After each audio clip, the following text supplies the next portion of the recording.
Welcome to the greatest podcast in sports betting entertainment. My name is Tanner Kern, certified G, bona fide stud, and you can't teach that.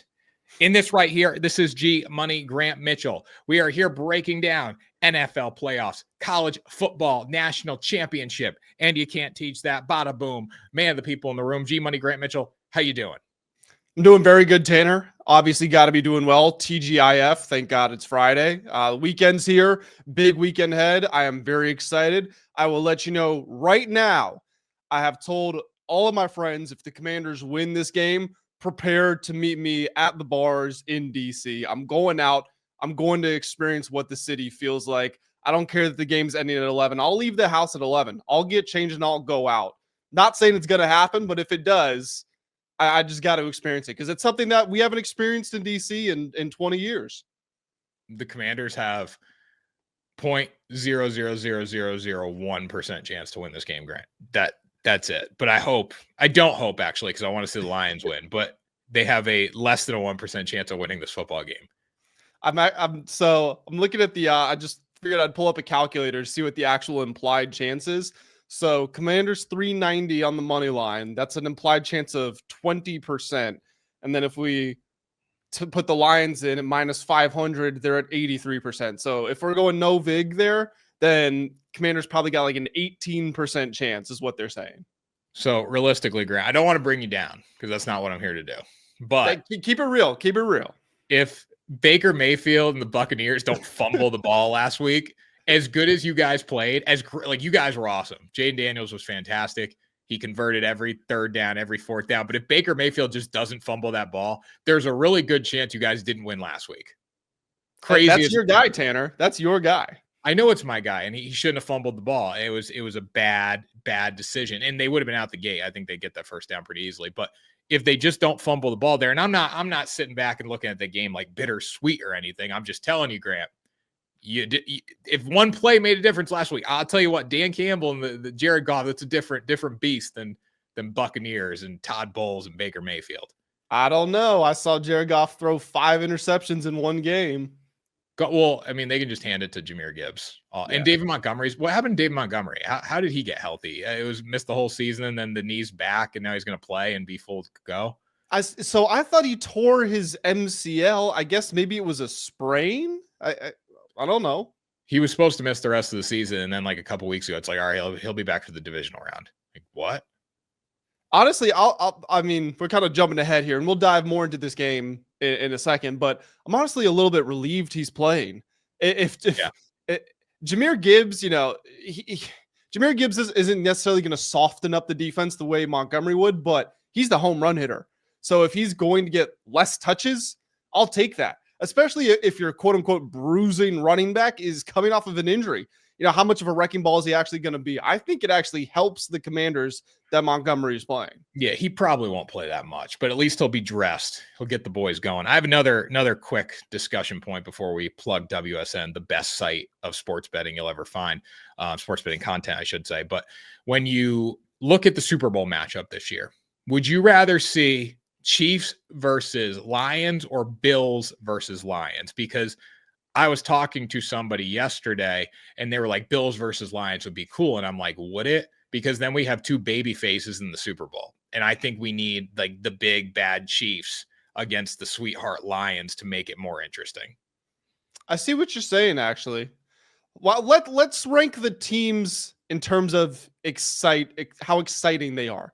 In the NFC, tell me where you disagree. In the NFC, I would go Lions, Commanders, Rams, Eagles.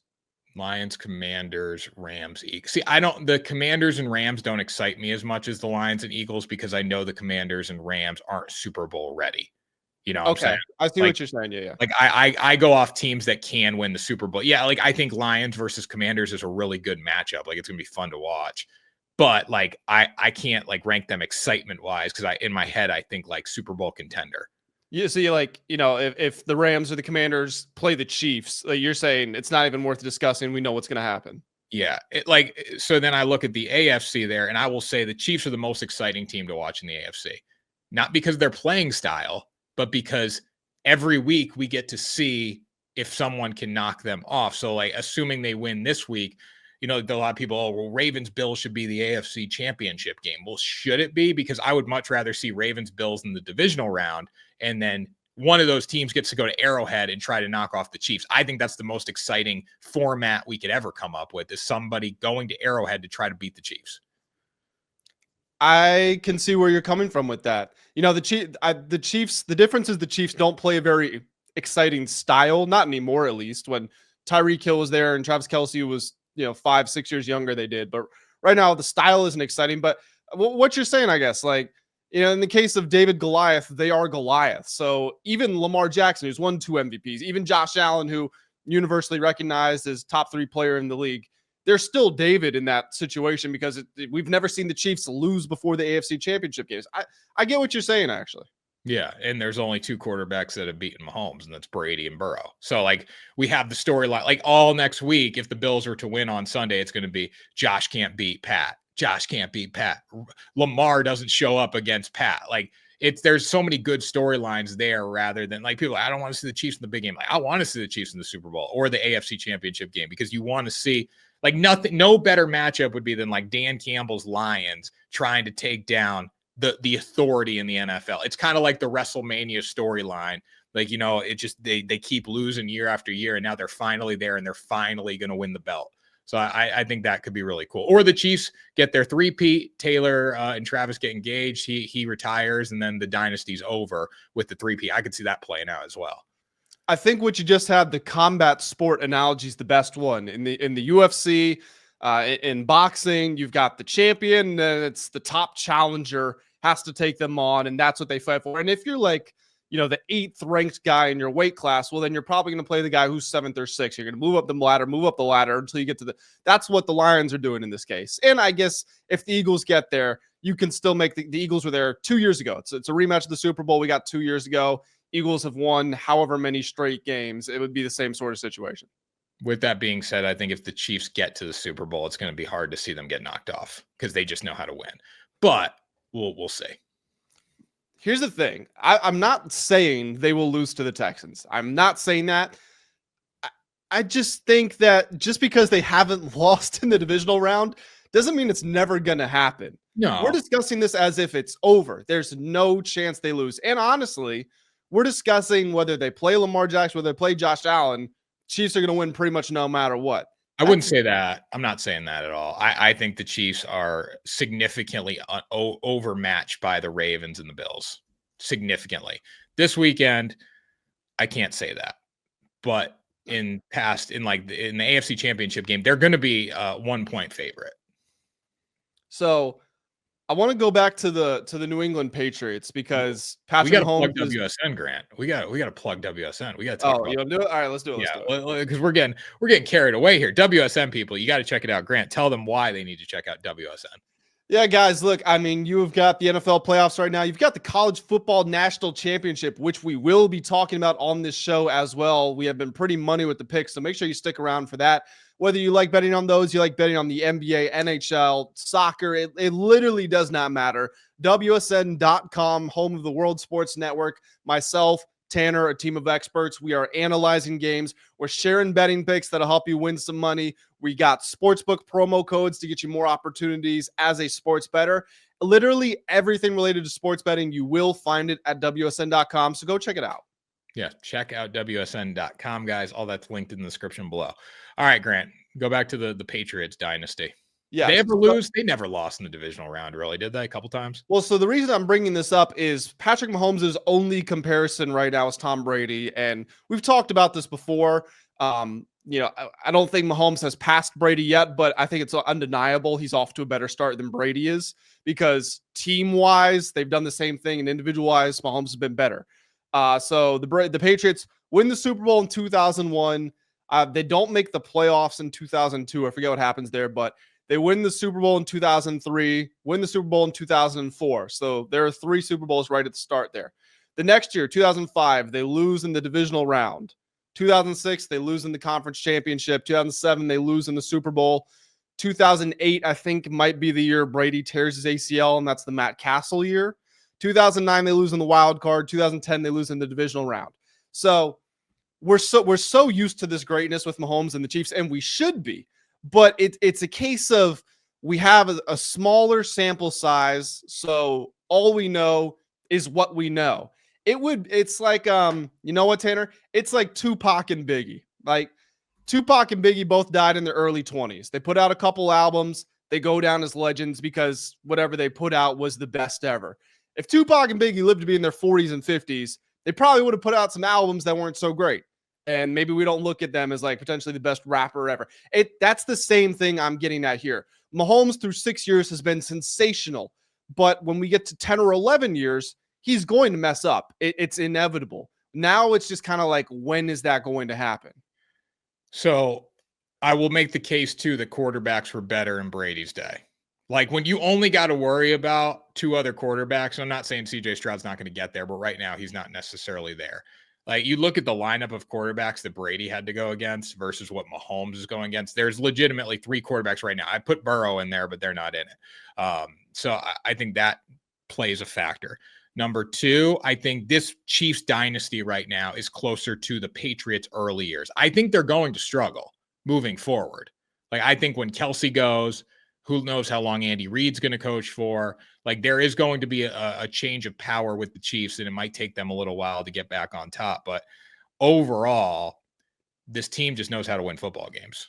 Like I don't see them. We can pivot right into our kickoff here with the Houston Texans let's see here. Houston Texans coming up 4:30 on Saturday, 8.5-point favorite Chiefs against the Texans. 8.5 is pretty lofty. They did cover this last time, but the Chiefs just know how to win games. And that's why I would take them any week, anytime. They're going to find ways to win. And we've seen it with like Lamar. We've seen it with Josh Allen. We haven't necessarily seen it with Joe Burrow, but these players can't perform against the Chiefs. I don't know if it's like psyche or what. The Bills had every opportunity to beat the Chiefs at home last year. The Ravens had every opportunity to beat the Chiefs in the AFC Championship. They just couldn't do it. What I worry about for the Texans the most in this game is the fact they saw the Chiefs a month ago. If you give great coaches, and DeMeco Ryans seems to be like a very good coach. Andy Reid's the best coach in the league right now. He's one of the best coaches in NFL history. You can't give him tape from recently too. You know, going back to Commanders Bucks, they played each other in week 1. Eagles Packers played each other in week 1. That film doesn't really pull over through an entire regular season all the way into the playoffs. If you saw them in week 16, 15, 16, whatever it was, you can assume they're going to try to do some of the same things because when they needed to win games, that's the stuff they were going to. You just got a good look at them, and the better head coach normally wins that matchup. Like you said, the Texans did cover that line, but they lost by 8. It's a line of 8.5. And honestly, how many times do you see a team lose by 8? Normally they lose by 6, 7, 10 points. Those are kind of the go-to numbers there. And are you going to say that the Chiefs are only a score better than the Texans in the playoffs, knowing the Texans or the Chiefs are at home, knowing the Chiefs have had 2 weeks of rest, again, knowing they just saw them and the Texans are down 2 of their best playmakers? I think CJ Stroud hasn't been at his best this year. It seems like everybody knows that. Mahomes had a bad start to the year, but over his last 9 games, 18 touchdowns, only 2 interceptions. I think the Chiefs are kind of peaking at the right time. They're rested. They're at home. I would take the Chiefs laying the points. I'm probably going to say Texans plus the points. I've been sticking to that this week. I don't like it. I'm not saying I would bet it, but like people ask me, I would take Texans plus the points here. I don't like it. I think it's going to be a tighter scoring defensive battle, but I'm more aligned with the Chiefs winning the football game. So I would have no play really with the spread, but I think Chiefs win, and I think Chiefs go on to the AFC Championship game pretty easily. Grant, so I got a question for you. If you look at the Chiefs and you look at their path moving forward, what do you think the most likely thing is to happen to them? Lose in the AFC Championship game, lose in the Super Bowl, or win the Super Bowl, get the 3-peat, do something nobody else has ever done? In order of likelihood, I would say the most likely thing is win the Super Bowl, lose in the championship game, lose in the Super Bowl. Yeah, I think they have because they just know how to win. That's why I would take them to win the Super Bowl. I'm not saying they're going to win the Super Bowl, but it's more likely that they lose in the championship game versus the Super Bowl. I think if they get there, they're not going to lose the game. And as great as a team that the Lions are, or the Eagles, or the Rams, or the Commanders, whoever it is that comes out of the NFC, actually, I'm going to take the Commanders out of that because they're kind of only about Jaden Daniels. But Rams, Lions, Eagles, those are teams.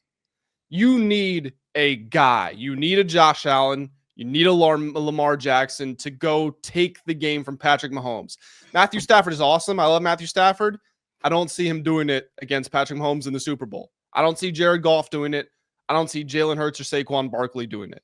You need somebody who can hit that level of holy, what did we just see? 450 yards, 4 touchdowns, go take the game away. And if that's going to happen, it's going to be Josh Allen or Lamar. You just need to score in the red zone too. Like every time I'm watching a game against the Chiefs, like I'm always worried. Like I think back to, what game was it? It was the Raiders game. Okay. And the Raiders were in a position to beat the Chiefs, obviously, easily. Like they had everything they needed, the fumbled snap, whatever. But early in the game, the Chiefs couldn't score. Chiefs had trouble scoring. But early in the game, the Raiders kept settling for field goals. And I had like whatever the spread was, 13 and a half, 10 and a half, whatever. It was a big spread. And I'm like, damn, like, why, if we need to score, like if we score, we're going to cover. If we don't, like the Chiefs are going to run away with this somehow. They didn't, unfortunately, but teams really struggle to score touchdowns in the red zone against the Chiefs in big games. Like that's what we've noticed. And when you do that, you just, the Chiefs are so good at controlling clock and controlling time of possession that you're not going to get a lot of possessions to score. So that you need to be perfect to beat Kansas City, no matter how good they are. And do you think this year's team is better than last year's team? Because you make the argument this year's team's way better than last year's team. I think it's interesting. I think the offense has more upside now just because of some of the playmakers they've added. I think the defense played better last year. Actually, I know they did, but I'm also wondering how much of that is kind of, again, peaking at the right time, saving it for the playoffs. Yeah, definitely. And the offense is better. Defense isn't as good, but there's still a Chiefs team that went on the road, beat the Bills and beat the Ravens last year. So if they can do that, they can beat one of those teams at home this year if they're able to get past the Texans. Should we move on to your team, Grant? Well, I mean, just one final point to add to what you're saying about the red zone. How did the Chiefs win the Super Bowl last year? The 49ers got the ball first in overtime. They went down, they got it to like the 10-yard line, and it was 3rd and 7 or something like that. And Spags sends a blitz. Brock Purdy isn't ready for it. It's an incomplete pass. They kick the field goal, and then the Chiefs go down, they win the Super Bowl. And in that moment when they kicked the field goal, you knew the game was over. Yep, 1,000%. It's an Aaron Rodgers. There's a minute left, too much time. A Tom Brady. Even when Mahomes and them were down 3 points with 13 seconds left at home to the Bills, it's like 13 seconds they can get there, and they ended up kicking the field goal, and then they win that game. Yeah, so this team just knows they know how to win. That's the only way you can describe them. Statistically, they might not be the best, but they know how to win. They have the best quarterback. They have to be the favorite in my mind. All right, Grant. So Commies versus Lions here. 8.5 point spread now, so it's dropped a point on FanDuel. I'm laying the points with the Detroit Lions here. I don't think you guys stand a chance. If you do, congratulations, but I think Detroit blows you off the field, sends you back to Washington for the inauguration. Yeah, I agree. I think that's what's going to happen. I would love it if the Commanders were able to win this game. I don't see, there's only one path for it to happen. Like if you're analyzing the ways that the Lions can win, it's essentially every way. The only way the Commanders win is if Jaden Daniels has an outstanding game, more than 300 total yards, minimum 3, probably 4 touchdowns, no turnovers, got to play a clean game. I don't know if the Commanders will get a single stop in this game. I'm serious. I want FanDuel or somebody to put out one of those specials that's Lions to score on every drive, plus 2,000, whatever it is. Because I think that's what's going to happen. I know Washington's defensive numbers are okay. If you watch them play, they just don't get stops. I got to admit, the Washington coaching staff has done an amazing job for them to be ranked where they are, because when you saw it again when they played Tampa Bay, Tanner, they cannot get stops. They can't stop the run. They can't stop the pass. They're good as far as controlling what is available to them. if you give them opportunities, like if you put the ball on the ground, they will take it. If you run right at them, they are good at tackling, but they struggle schematically to slow people down. They just don't have the horses. And if there's one thing Detroit has, they have horses. They're going to lean on you with the offensive line. They can run the ball. Like we were saying at the top, Montgomery's back. He goes up the middle. Gibbs goes up the side. They've got speed on the outside. There are just way too many possibilities here for Detroit. I know their defense has been really bad against scrambling quarterbacks.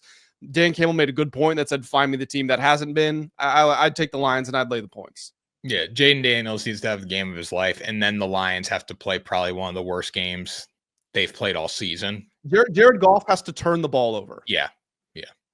And you need to take advantage of every single turnover. Yeah, I will say, if Aaron Glenn is going to blitz everybody like he did against Sam Darnold, Jaden Daniels has the second best QBR against the blitz in the league. Some of his numbers are insane. He's got like a 90 QBR against the blitz, a 98 QBR in the fourth quarter, like a 97 QBR when trailing. So if there's somebody you think would be ready for this matchup, it is probably him. But again, what is the defense going to do? Especially with Marshawn Lattimore, he got toasted by Mike Evans in the last game. I saw that he'd actually only practiced one time at full speed before that game, which is crazy that they put him out there after that, after like 2 months of a hamstring injury. So maybe he's better in this game, but I don't see how an upset happens. No, I totally agree with that. Now we get into the fun day. I think Sunday, I know you're a Commanders fan, but I think Sunday is going to be the best day of football we've seen all season. LA Rams versus the Philadelphia Eagles. Eagles 6.5-point home favorites here. The Rams coming off a huge win over the Vikings. Obviously, Minnesota was not built for the big game, so I wouldn't take that one too seriously. I've been, back and forth here. I think the Rams have the team to keep this one close, but at the same time, too, they're up against a really good football team. They played on a Monday night. Now you're on a short week. You got to go on the road to play the Eagles, a team with a really good defense. Like stylistically, this is not a good matchup for LA at all. Saquon Barkley had 255 yards on the ground last time against them. If I'm the Rams, I'm blitzing, I'm clogging the box up, and I'm making Jalen Hurts throw the football. If they do that, A.J. Brown still had over 100 yards against them last time. So I don't really see a route to victory for the Rams. I think they can keep it close. I probably, if I'm playing a spread in this game, I'm going to take plus 6.5. I hate to do it, but the Eagles are a much better football team. No, you're spot on, especially since there's going to be snow here. 8 and 9 guys in the box. Saquon Barkley had 255 yards rushing, career high the last time these teams played, which was however long, 2-3 months ago. You have to stop the run. You cannot go on the road, cold weather, snow as an underdog, and let the home team dictate the pace of play. Keep your defense on the field for long stretches. You just cannot let that happen. Jalen Hurts, there's been a lot of discussions about him. We've seen him kind of be a passenger, and then he comes out and he has that terrific game. Was it against Carolina? Whoever it was, where he like completed 9% of his passes, had 300 yards, whatever. We know he can do that, but he missed 2.5 weeks with the concussion, really didn't do anything at all in the last game. So is he ready to do it now in this game? Also considering the Rams have made some pretty solid defensive improvements. This has been one of the biggest turnarounds in the league. If the Ravens didn't have the turnaround they did, we would probably talking about the masterclass that the Rams defensive coaching staff has done. So make Jalen Hurts beat you. On the flip side, Matthew Stafford, I don't know if you've seen this stat. He has like 1 touchdown and 6 interceptions in snow games in his career. I don't really know how to weigh that because Matthew Stafford has incredible arm talent. And normally when you struggle in conditions, it's like a Brock Purdy thing, a Jared Goff thing, like small hands, weak arm. I don't see that with Matthew Stafford, so I don't really know what we're going to get here. But the point is he has struggled in these types of games. The Rams offense this year also gotten off to a lot of slow starts. They finish a lot of games very quickly, but they start them pretty slow. So above all else, if you're the Rams, hold the Eagles to like 3 points in the first quarter, go from there. If you don't do that, you're probably going to lose. Yeah, Rams got to score first drive. They have to stop and they have to score. That's the only way I think they can stay in this game. If they do that, I mean, they've played better. Like the Rams have gotten better and better down the stretch of the season. They have a better coach in Sean McVay. They have a better pocket passer quarterback with Matthew Stafford. I don't see it happening. I can't see the upset here. This is like collision course, Detroit Lions, Philadelphia Eagles, NFC Championship game. I honestly think the Commanders might have a better chance to upset the Lions. I think the snow is such a big deal here for me. I don't see the Rams winning that type of game. I would agree. Did you know if you parlay Chiefs, Lions, Eagles money line, you get plus 100? Yeah, I did see that. Chiefs, Lions, Eagles. I don't know how many people you think are going to do that. A lot. I was gonna say that's got to be like the public money line parlay of the week. You could go Chiefs, Lions, Eagles, Ravens, or Bills, whatever you want. It's not much of a difference right now. And then you could go over to college football and you could take Ohio State and you're at plus 377. I mean the Bills Ravens there is definitely the that's the one. Here, let me see what happens if we just do the three big favorites in the NFL and we add Ohio State to that. You'd get plus 152, which isn't bad. That's not bad. That's not bad at all. Little fun weekend parlay there. Last you the whole time. I don't see many of those teams losing. You know, it's hard. Yeah, I don't really think the Eagles have a chance to lose. I don't think the Lions have much of a chance to lose. Nobody in their right mind is going to pick the Chiefs to lose. And then is Notre Dame actually going to beat Ohio State? Well, what's his name? Lou Holtz picked him. Well, I mean, that guy. He's like, they win by 3. What the fuck are you talking about, Lou Holtz? Ryan Day, I think would kill Lou Holtz if he saw him. I think there's some Notre Dame bias there. Yeah. All right. So big game now. The one everybody wants to talk about, Ravens versus Bills. Grant, I'll give you my quick rundown on this game. I think at the beginning of the season, we looked at the Buffalo Bills and we said, this is not a star-studded cast. This is going to be a down year for them. Josh Allen doesn't have the talent to work with. He comes out, he puts together an MVP caliber season. I think Lamar will actually win MVP, and I think the odds were skewed. However, he played great this year. He was fantastic. On the flip side, you have the best Baltimore Ravens team we've seen in years. You have Lamar Jackson playing better than he has ever played. You do have a weak secondary. You have a defense that can get exposed a little bit in the back end, which could be a problem against the Buffalo Bills. However, you have Derrick Henry now. You have good weapons on the edge. You can, I think if both teams play their best caliber game, the Ravens win the football game. I have a lot of fears that taking them on the road in a spot where it's going to be snowy and cold. But overall, I think the Ravens are a significantly better football team than the Buffalo Bills. Josh Allen deserves an endless amount of praise for this season because it has been sensational. James Cook also quietly tied for the NFL lead in touchdowns. So shout out to James Cook. Best season of Josh Allen's career. Worst season than what Lamar just had. Lamar's season was better.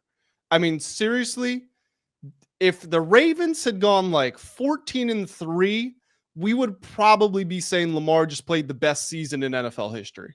His numbers are ridiculous. He's top 5 in passing yards. He's second in passing touchdowns.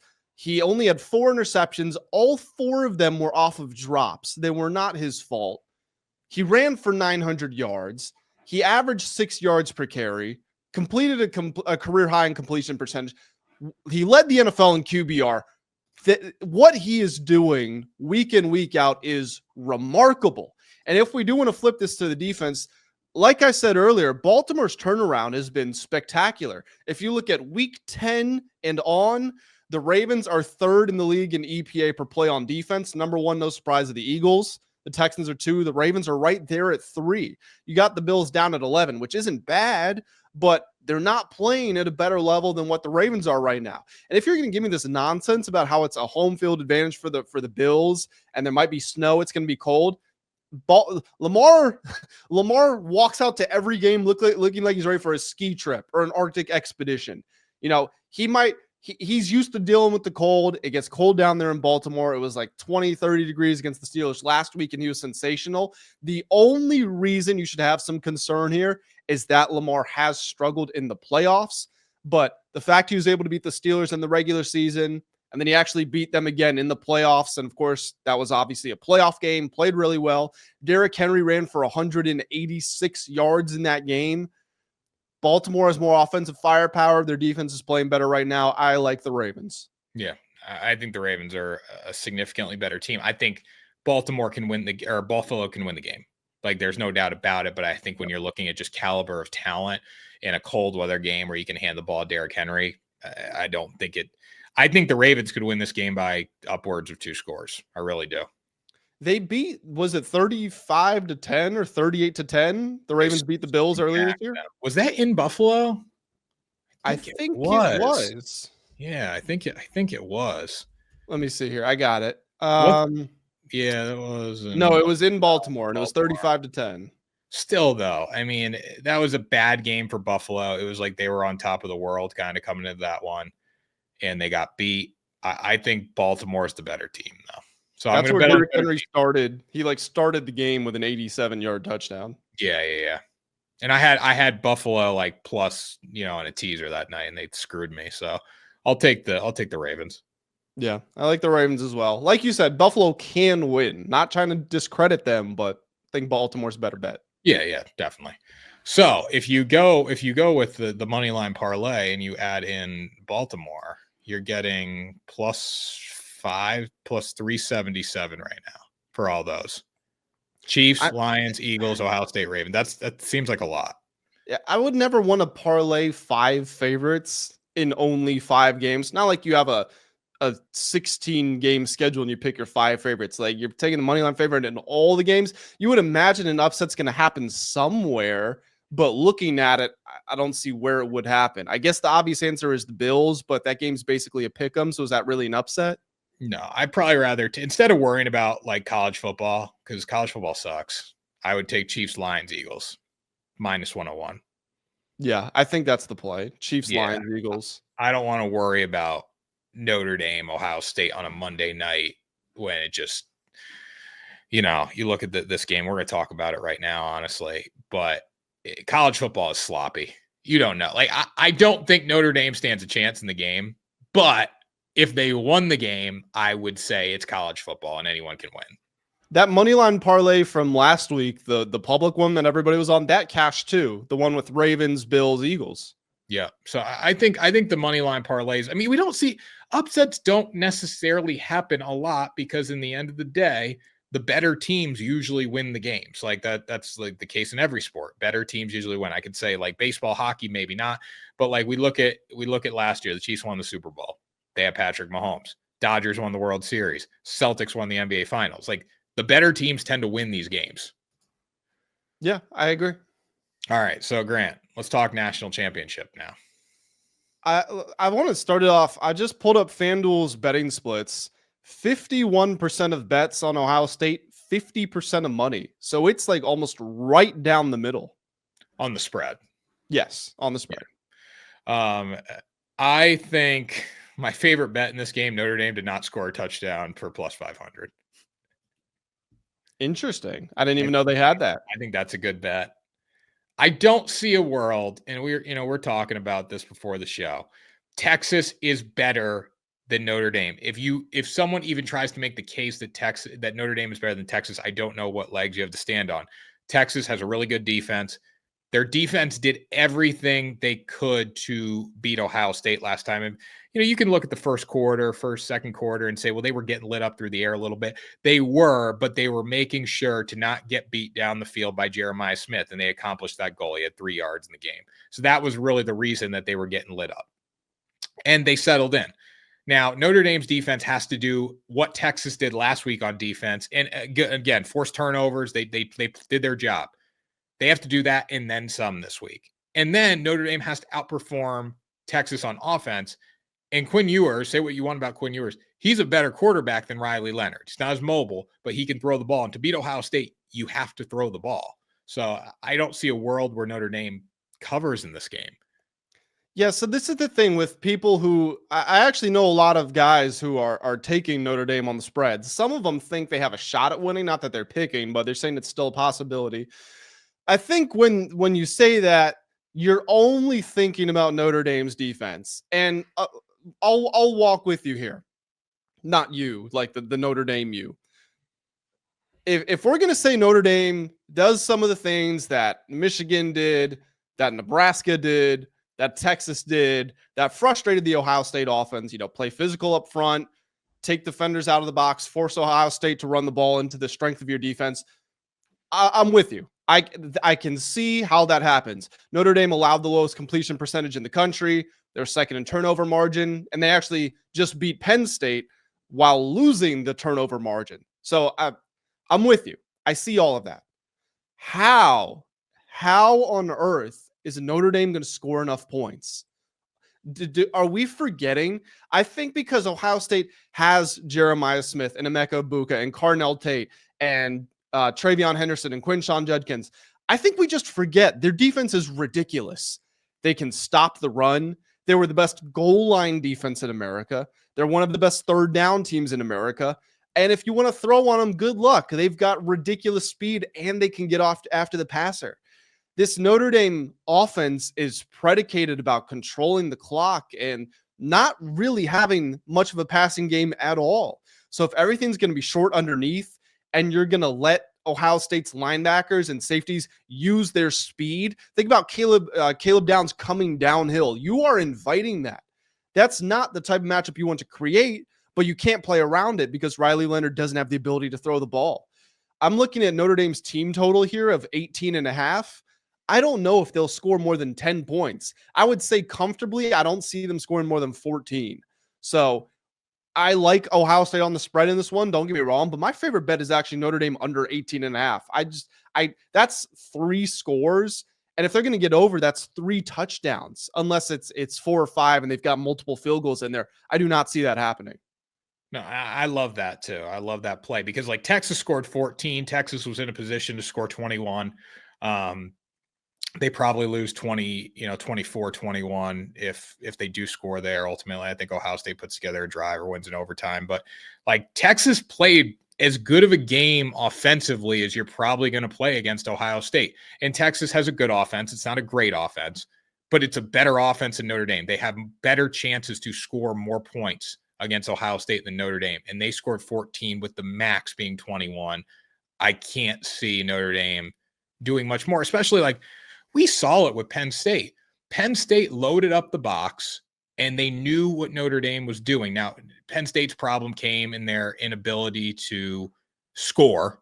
They had trouble scoring in that football game. If they did, they would have been just fine. But Penn State defensively knew what Notre Dame was doing the entire time, and they stepped up big the entire game. So I think if Ohio State says, hey, beat us at the perimeter, try to take shots down the field, we're going to load the box and you have no chance. I think that's more likely how the game plays out than Notre Dame wins it.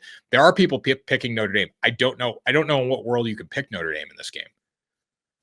So as you know, I do some modeling and stuff behind the scenes. I'm actually, you know this, but for the audience, a system I built is 17-2 against the spread in the college football playoff and since conference championship weekend. So I'm not going to tell you everything, but just to kind of take you behind the curtains here. And of course, this analyzes Notre Dame's offense versus Ohio State's defense and vice versa, just for strength of schedule, all that good stuff. It's got to boil down to the completion percentage is roughly the same. Notre Dame's slightly ahead, but their depth of target is significantly lower, so you'd expect them to complete more. Ohio State scores about double the points per play.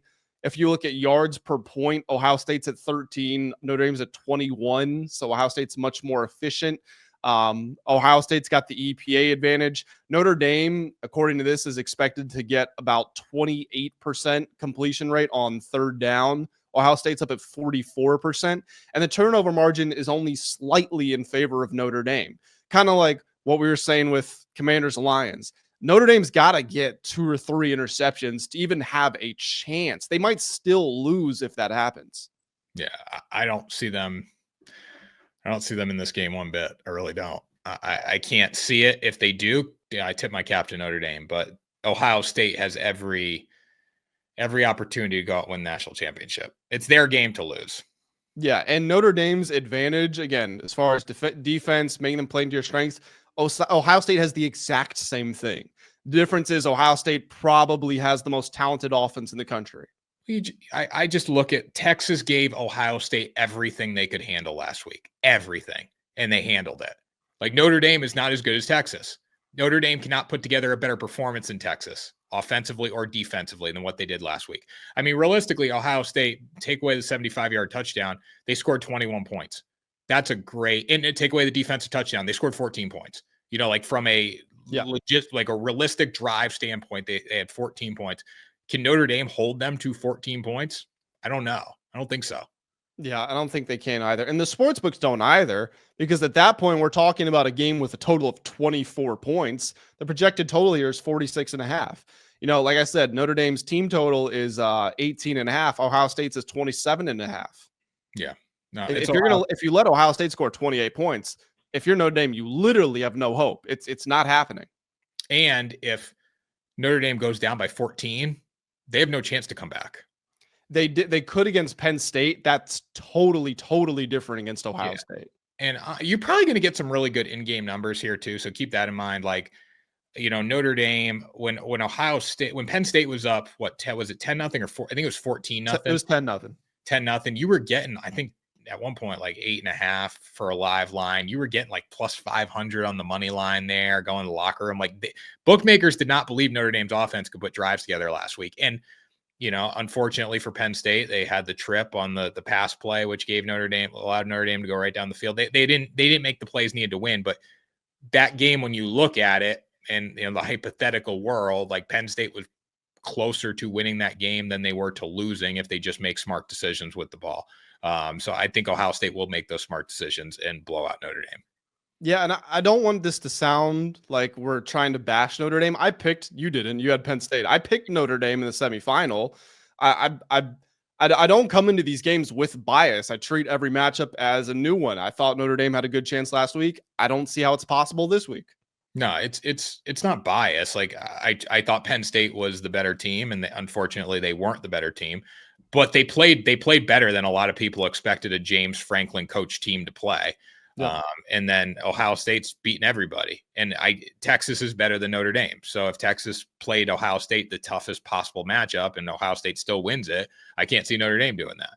We texted about this too, but that loss wasn't James Franklin's fault. I'm not going to say James Franklin didn't lose in that game. No, I mean, their inability to score. And again, like the throwing the ball with a minute left on your 30-yard line, you got to go try to win the game. Like, yeah. I have no fault. Like, people like, just run and go to overtime. Why? Like, you got a chance to go, you're 30, 40 yards away from field goal range. Your quarterback can't turn the ball over. And he did that. And that sucks, but you got to try to go win the game. That's not James Franklin's fault. Yeah, that's Drew Aller's fault. You can't be late behind the receiver over the middle of the field. I mean, that's just, you're asking for a turnover. He handled it. I'll give him that. Like he went into the post-game presser. He's like, I tried to skip it in front of him. I didn't do that. And, we lost the game. So we'll see. Penn State's going to be good in the coming years. Like I think Penn State's going to be just fine with him once he figures it out a little more. Katron Allen and Nick Singleton both said they're coming back. That's Abdul Carter is a big loss, but Penn State's seems like they get edge rushers every year. Oh, they have a great team. They have great talent. They just need to put it all together. They need a receiver. Like Drew Aller not completing a pass. That's another thing. Drew Aller didn't complete a pass to a receiver, and Penn State's in a position to win the football game. Like, okay, so now we got three studs for Ohio State. It's not going to go well. No, I agree. And I think if Penn State did have receiver, that's a big part of why Notre Dame was able to play with them. Again, Notre Dame's pass defense is incredible, but Penn State's really good at running the football. So if you're somehow able to stop their run and their pass with kind of the same approach, it's a sign to me that there were some weaknesses there in roster building at receiver. And the Penn State play calling, terrible. Like we're trying to throw the ball when we need to run the ball too. There were moments there, and they got bailed out by interceptions or, flags on the interceptions, but damn, I mean, run the ball. So Grant, what's the parlay? Well, what's the official parlay? I like the first three favorites we talked about. I like Lions, Chiefs, and Eagles. Lions, Chiefs, Eagles. So you could go that, and then you could add in another parlay if you wanted to with Ohio State. On the money line, that brings it to like plus 150. Yeah. I would do two separate ones. I would do the first three and then that one. I would as well. I would do the first. Wait, you're saying they would do Lions, Chiefs, Ohio State? Yes. That's probably still in that plus 100 range. I think that one's good too. Yeah. That honestly might be better than Eagles, Rams. You could also do a pretty juicy teaser here too. And you could go, let's see, if you went, so a 6-point teaser, I'll take it to, they don't let you mix college and NFL on here for that. But teaser you could do, so you could take, if you want to do a 7-point teaser, 6-point teaser, that's plus 120, Eagles plus a half, Lions minus 1.5, Chiefs minus 1.5. Yeah, that's not bad. I also like that as well. So anyways, Grant, take us out here. Guys, that is going to do it for this episode of Ride the Line. Tanner and I appreciate you all being here. We hope that you enjoy your weekend. Make sure you hit the like button, hit the subscribe button as well. We will be back. The next time we see you, we'll have playoffs and a college football championship game to recap. So until then, we hope you enjoy your weekend. Keep riding.